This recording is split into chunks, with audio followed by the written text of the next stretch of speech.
everyone, my name's Holly and I'm the Child and Youth Development Programmer at the Petawawa Military Family Resource Center. Thank you so much for joining me today. I hope you're having a lovely day. Today we are going to do a messy play activity. I would love to be recording this outdoors, but unfortunately today it's raining. So in order to keep my camera dry, I decided to film indoors. This is definitely not the messiest activity we've done for messy play in the past. But if you do get the chance to go outside, it's a good excuse to go outside, get messy, and have some fun, and the finished product is beautiful. So we're going to be making these colored salt jars today. They're very simple process on how to make them. You only need a few supplies, and really any age can complete them. So with that being said, let's talk about the supplies you need to complete them, and let's get started. First, you're going to need a jar. This is what we're going to put our colored salt into. Guys, if you don't have a fancy jar on hand, feel free to use a spaghetti jar or something straight out of the recycling bin. Just make sure you rinse it and dry it before you putting the salt into it.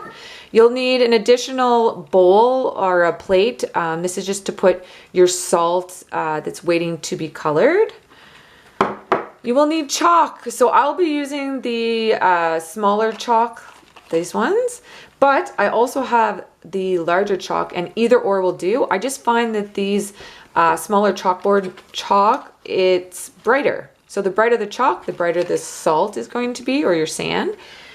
And then you will need something to complete this activity in. So I'm going to be pouring salt into here, and then I'll be rubbing the chalk onto this. If you guys don't have a plate like this, that's completely okay. You can use a piece of paper. The most important part to remember is that you use something under the salt and the chalk so that it doesn't ruin your surface.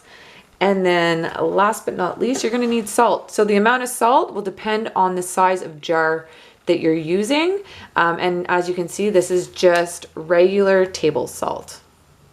So let's get started.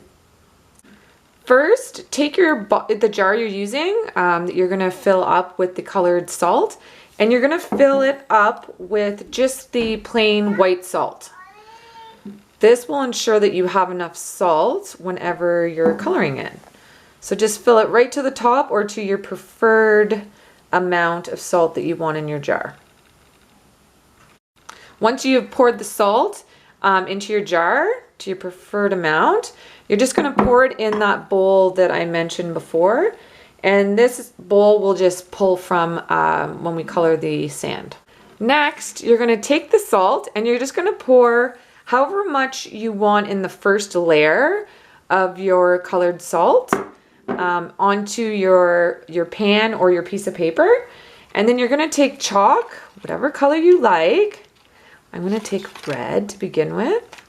And you're just going to rub it over top of the salt. So keep doing this. You can see that the color, the sand acts almost like sandpaper almost, and takes the color off. So you're actually dyeing your salt. So continue to do this until you get your desired color. As you can see, this is the fun part, but you also will get quite messy, but it's easy to clean up because it's literally just salt and chalk. So then you're going to take, now that I have it to a nice red consistency for color, I like how bright it is, I'm just going to take my funnel. Guys, I forgot to mention this in the beginning of the video. If you don't have a funnel, you can use a rolled up piece of paper. That will work great as well. And you're just going to pour your colored salt. As you can see, I'm making a mess. That's okay. That's part of the activity. It's part of the fun. And you're just going to pour it into your jar. Then you are going to complete the exact same step over again, but in a new color. This time we're going to do blue. So again, pour your white salt into there. I'm going to use blue this time, like I mentioned. And again, just complete the same steps as the red. As you can see, it's helpful to have a container that has an edge on it, depending on how messy you want to get. If you, like I said before, you can use a piece of paper underneath as well. Using like something larger, like a piece of newspaper would be great, because then you can really spread around the salt. But if you do have a plate or a pie pan that has the edge, definitely suggest you use that.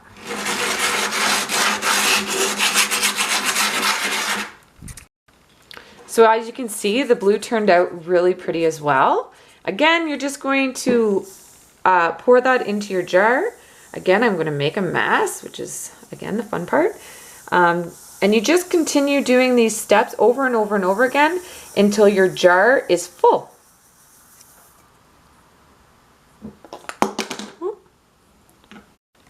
And the end result will definitely be worth the mess, as you'll have a beautiful centerpiece that will look great at any room in your house. Have fun!